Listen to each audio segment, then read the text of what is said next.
بات کریں گے پہاڑوں کی سرزمین گلگت بلتستان، گلگت کی تاریخ، گلگت کے جانور، گلگت کے پرندے، علاقائی درخت، گلگت کے پھول، گلگت کے کھیل اور اقتصادی ترقی کے بارے میں۔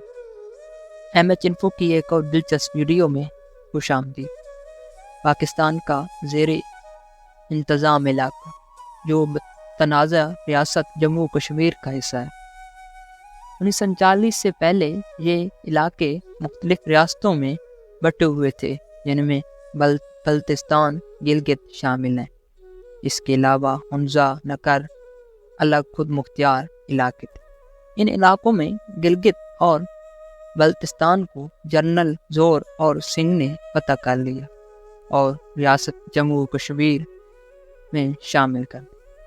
ناظرین، شمالی علاقہ جات کی آبادی 81 لاکھ نفوس پر مشتمل ہے، جبکہ اس کا کل رقبہ 78,971 مربع کلومیٹر ہے۔ شینا، بلتی اور ششکی، کھوار اور پکھی یہاں کی مشہور زبانیں ہیں، جبکہ سب سے بڑی زبان شینا ہے جو 65% لوگ سمجھ سکتے ہیں۔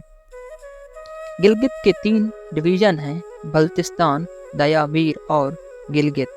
بلتستان ڈویژن سکردو، شگر، خرمنگ اور کانچے کے اضلاع پر مشتمل ہے، جبکہ گلگت ڈویژن گلگت، وزیر، ہنزا اور نگر کے اضلاع پر مشتمل ہے۔ دیا میر ڈویژن دریل، تانگر، استور اور دیا میر کے اضلاع پر مشتمل ہے۔ گلگت کے شمال مغرب میں افغانستان کی پٹھان کی پٹی جو گلگت کو تاجکستان سے الگ کرتی ہے، جبکہ شمال مشرق میں چین کے مسلم اکثریتی صوبے سنکیسان کا علاقہ ہے۔ جنوب مشرق میں ہندوستان کے زیر انتظام کشمیر، جنوب میں پاکستان کے زیر انتظام کشمیر، جبکہ مغرب میں پاکستان کا صوبہ خیبر پختونخوا واقع ہے۔ اس خطے میں 7,000 میٹر سے بلند 50 چوٹیاں واقع ہیں۔ دنیا کی 3 بلند ترین اور دشوار گزار پہاڑی سلسلے قراقرم، ہمالیہ اور ہندو کش یہاں آ کر ملتے ہیں۔ دنیا کی دوسری بلند ترین چوٹی کیٹو بھی اس خطے میں واقع ہے، جبکہ دنیا کے 3 سب سے بڑے گلیشیئر بھی اسی خطے میں واقع ہے۔ ناظرین، بات کریں گلگت کی تاریخ کی تو چینی سیاح فلیحان جب اس علاقے میں داخل ہوا تو یہاں پلوا نامی ریاست قائم تھی، جو پورے گلگت بلتستان پہ پھیلی ہوئی تھی، اور اس کا صدر مقام موجودہ پھلو کا علاقہ تھا۔ پھر 7ویں صدی میں اس کے بعد اسے تبت کی شاہی حکومت میں چلے گئے۔ پھر 9ویں صدی میں یہ مقامی ریاست میں بٹ گئی، جن میں سکردو کے مقبوضہ اور ہنزا کے ترکھان خاندان مشہور ہیں۔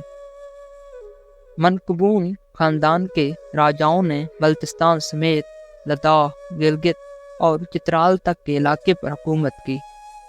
احمد شاہ مقبون اس خاندان کا آخری راجا تھا، جسے ڈوگر افواج میں ایک ناکام بغاوت میں 1940 میں قتل کر ڈالا۔ پھر 1939 میں برصغیر کے دوسرے مسلمانوں کی طرح یہاں بھی آزادی کی شمع جلنے لگی۔ کرنل مزار حسن خان نے اپنے ساتھیوں کے ہمراہ پورے علاقے کے ڈوگر استبداد سے آزاد کر ڈالا۔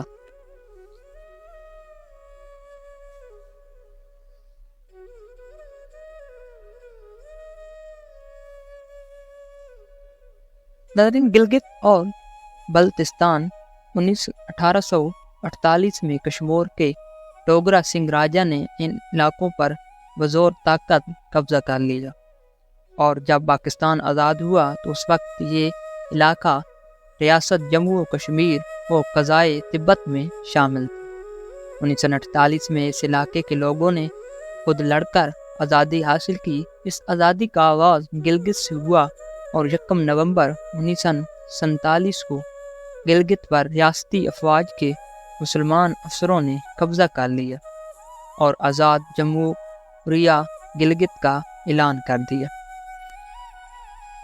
اس آزادی کے 16 دن بعد پاکستان نے آزاد ریاست ختم کر کے FCR نافذ کر دیا۔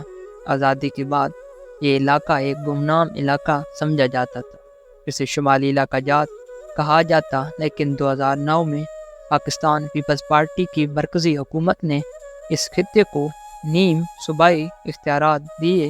یہ واحد خطہ ہے جس کی سرحدیں 4 ملکوں سے ملتی ہیں، جی پاکستان اور بھارت 3 جنگیں، سن 1948 کی جنگ، کارگل جنگ اور سیاچن جنگ اس خطے میں لڑے ہیں، جبکہ سن 1971 کی جنگ میں اس کے کچھ سرحدی علاقوں میں چھوڑے پہ جھڑپیں ہوئیں، جس میں کئی پاکستان کے